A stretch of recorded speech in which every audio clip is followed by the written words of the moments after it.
विजेश पाठक जी इस वक्त हमारे साथ हैं। पाठक जी, जिस तरीके से नुपुर शर्मा का बयान हुआ उसके बाद अलग जगहों पर हमने हिंसा देखने को मिली हमको, उसके बाद अब जिस तरीके से अलकायदा ने ये कहा है कि उत्तर प्रदेश, गुजरात और तमाम अलग अलग राज्यों में वो हिंसा फैला सकता है या वहाँ पर उसने कहा है कि वहाँ के लोगों को कहीं ना कहीं वो नुकसान पहुँचाएगा। आप कैसे देखते हैं और क्या उत्तर प्रदेश में हमारा पुलिस एडमिनिस्ट्रेशन सतर्कता के साथ काम कर रहा है और लगातार हम विजिलेंट रहते हैं।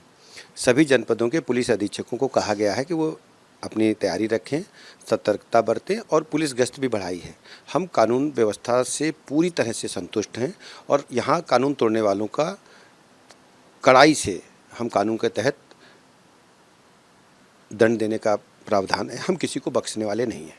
सर, उन्होंने यहाँ तक कहा कि मानव बम जैसी चीज़ें भी आने वाले समय में बना के इन तमाम जगहों पर कानून व्यवस्था को खराब करने की कोशिश की। उत्तर प्रदेश सरकार हर परिस्थिति से निपटने के लिए तैयार है। एक सवाल सर, जिस तरीके से वलीउल्लाह को जो फांसी की सज़ा हुई है उसमें जमीयत उलेमा ने ये कहा है कि वो इस पूरे केस की लड़ाई आने वाले समय में हाई कोर्ट में जाकर लड़ेगी। उनका कहना है कि पहले भी उस तरह की लड़ाई लड़ चुकी है। देखिए, यूपी गवर्नमेंट जिस ढंग से पैरवी कर रही है इस मामले की, आप जानते हैं, समाजवादी पार्टी के सरकार में 2012 में जो पहली कैबिनेट के पहले जो जियो जारी हुआ था, यही जियो था कि इन टेररिस्ट के मुकदमे वापस लिए जाएं।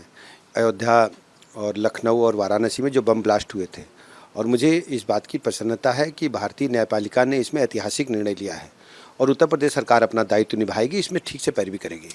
और शुक्रिया बात करने के लिए। तो आप सुन रहे थे कानून मंत्री विजेश पाठक जी को, रिपब्लिक से बातचीत की। वीडियो जर्नलिस्ट जितेश अवस्थी के साथ विवेक रत्न। जो है वो मुसलमानों की हिफाजत नहीं, मुसीबत है। और जो अलकायदा मुसलमानों की हिफाजत के बजाय मुसीबत हो, उसके बारे में आपको समझना होगा कि ये इस्लाम को सुरक्षा कवच बना करके इंसानियत को लहूलुहान करना चाहते हैं। जहाँ तक हिंदुस्तान का सवाल है, हिंदुस्तान में दुनिया के सभी धर्मावलंबी रहते हैं।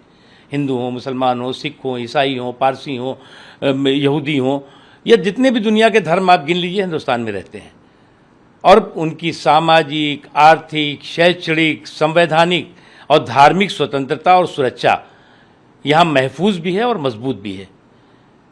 और इसलिए जिस तरह से पाकिस्तान प्रायोजित प्रोपेगेंडे के चक्रव्यूह में कुछ लोग फंस रहे हैं, उन्हें एक बात समझना चाहिए कि हिंदुस्तान की एक भारत श्रेष्ठ भारत की ताकत, अनेकता में एकता की ताकत को कोई कमज़ोर कर ही नहीं सकता। ये देश वो देश है जो वसुधैव कुटुंबकम के संकल्प और संस्कारों से आगे बढ़ रहा है। लेकिन इसका कतई अर्थ नहीं है कि ये देश कमज़ोर है और इस तरह के आतंकवादी संगठन या इस तरह के पाकिस्तान प्रायोजित प्रोग्रामों के ज़रिए हमारे देश की एकता और हमारे देश के सौहार्द को कोई नुकसान पहुंचा लेगा। पड़ोस में हिंदुस्तान जो है वो अपने आप, हमने पंथनिरपेक्षता अपनाई। पड़ोस में पाकिस्तान ने अपने को इस्लामिक देश घोषित किया। क्या हो रहा है वहाँ पर? जिस वक्त बंटवारा हुआ था वहाँ पर 24% से ज़्यादा अल्पसंख्यक थे, आज 2% नहीं रह गए। हिंदुस्तान में लगभग 8% थे, आज 22% से ज़्यादा हैं। वहाँ पर हर दिन कत्लेआम न केवल अल्पसंख्यकों का हो रहा है, ख़ुद मुसलमानों का हो रहा है। मस्जिदों में धमाके हो रहे हैं, बेगुनाहों के खून खराबे हो रहे हैं।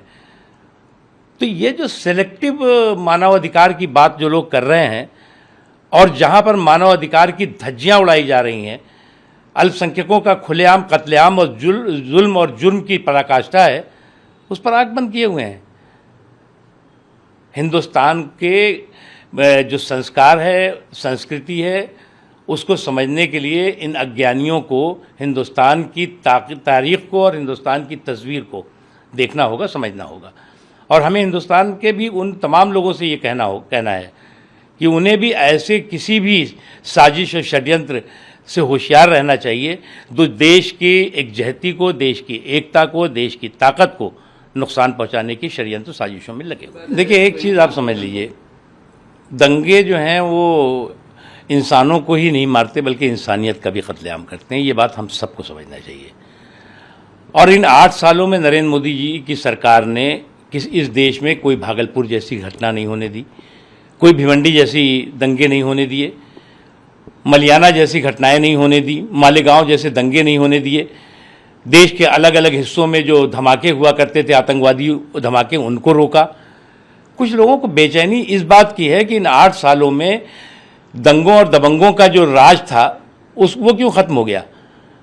तो आज वो तमाम लोग हताश और निराश आत्माएं इकट्ठा होकर के, चाहे यहाँ पर हों चाहे सीमा पार हों, वो ये कोशिश कर रही हैं कि इस देश को दंगों की आग में जलाओ। इस देश में जो है वो दंगों से जो है वो इंसानों को नहीं बल्कि इंसानियत का खून खराबा करो, वो होने नहीं पाएगा। और ये हम सबको होशियार रहना होगा। ये बहुत बड़ी षड्यंत्र और साजिशों का चक्रव्यूह है। उस चक्रव्यूह में हमें किसी को नहीं फंसना चाहिए।